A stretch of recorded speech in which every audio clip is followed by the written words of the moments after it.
টোটো থেকে পড়ে মৃত্যু শিশুর, চিকিৎসায় গাফিলতির অভিযোগে ক্ষুব্ধ পরিবার।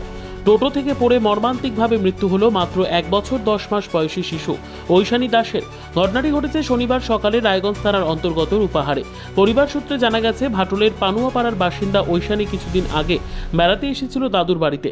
সকাল 8টা নাগাদ দাদুর টোটোতে ওঠার সময় চলন্ত অবস্থায় পড়ে যায় ঐশানী এবং গুরুতর আহত হয়। তাকে তড়িঘড়ি রায়গঞ্জ মেডিকেল কলেজ ও হাসপাতালে নিয়ে যাওয়া হয়। সেখানকার জুনিয়র চিকিৎসকরা স্যালাইন ও অক্সিজেন দেওয়া শুরু করলেও দুপুর 12টা নাগাদ মৃত্যু হয় ঐশানীর। পরিবারের অভিযোগ, হাসপাতালে আনার পর দীর্ঘ সময় কোনো চিকিৎসক ঐশানীকে দেখতে আসেননি। ঘটনার পর ক্ষুব্ধ পরিবার হাসপাতালের বিরুদ্ধে গাফিলতির অভিযোগ তুলে দুপুর 2টো নাগাদ মেডিকেল সুপারের কাছে লিখিত অভিযোগ জমা দেয়। শিশুর আকস্মিক মৃত্যুতে শোকের ছায়া নেমে এসেছে পরিবার ও এলাকায়। হাসপাতাল কর্তৃপক্ষ এখনো পর্যন্ত কোনো মন্তব্য করেনি। পুলিশ ও স্বাস্থ্য দপ্তরের তরফে ঘটনার তদন্তের দাবি উঠেছে। 2 বছর। বাড়ি কোথায়? বাড়ি হচ্ছে ওনার দাদুর বাড়ি রূপাহারে, হচ্ছে বাচ্চাটার বাবার বাড়ি হচ্ছে ভাটলে। ভাটলে? হ্যাঁ, ঘটনাটা হয় রূপাহারে। রূপাহারে কোন জায়গায়? রূপাহার ওই বাজারের পাশেই। আচ্ছা, কি হয়েছে? সকালে ওর দাদুর সঙ্গে টোটো নিয়ে বেরিয়েছে। এবার টোটো থেকে হঠাৎ পড়ে যায়। পড়ে যাওয়ার ফলে তো সাইডে লেগেছে, সঙ্গে সঙ্গে হসপিটালে নিয়েছে সকাল 8টা নাগাদ। 8টা নাগাদ এনে অ্যাডমিশন করানো হয়েছে। জুনিয়র ডাক্তার যারা ছিলেন তারা দেখে বলেছেন যে রিপোর্ট করিয়ে স্যালাইন অক্সিজেন দিয়েছেন। তারপরে রিপোর্ট দেখার পরে বলেছে যে ডান দিকের হাতের সাইডে একটু ফ্র্যাকচার হয়েছে। তো বললো যে বড় স্যার আসবে, এসে দেখে যা বলার বলবে। তো আমরা বললাম যে তাহলে সিটি স্ক্যানটা এগুলো সব করিয়ে নিয়েছি। বললো না, স্যার আসুক, এসে দেখে যা বলবে। স্যালাইন অক্সিজেন চলছে, বাচ্চা ঘুমাচ্ছে, ভালো আছে। আমরা বাইরেই ছিলাম, বাচ্চার সঙ্গে বাচ্চার মা ছিল, মাসি ছিল ভেতরে। তারপরে মোটামুটি 12টা সাড়ে 12টার নাগাদ হঠাৎ একজন জুনিয়র ডাক্তার এসে দেখেন।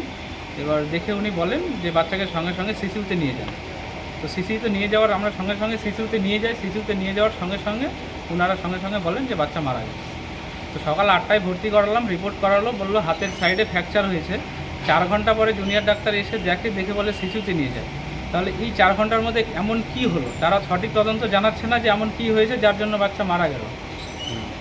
বাচ্চাটা টোটো থেকে পড়ে গেছিল, পড়ে যাওয়ার থেকে আমরা এখানে নিয়ে আসি হসপিটালে ভর্তি করার পরে এখানে কোনো ডাক্তার দেখেনি, কি রিপোর্ট করতে দিছে, আমরা রিপোর্ট করছি। রিপোর্ট করার পর আমাদেরকে সবসময় যাইতে এলাও করেই না, খালি বলে বাইরে যান, এখানে ভিড় করবেন না। আমাদের বাচ্চাকে আমরা দেখতে যাচ্ছি, ওনারা দেখতে দিচ্ছে না। হ্যাঁ, বলে একজন করে আসেন।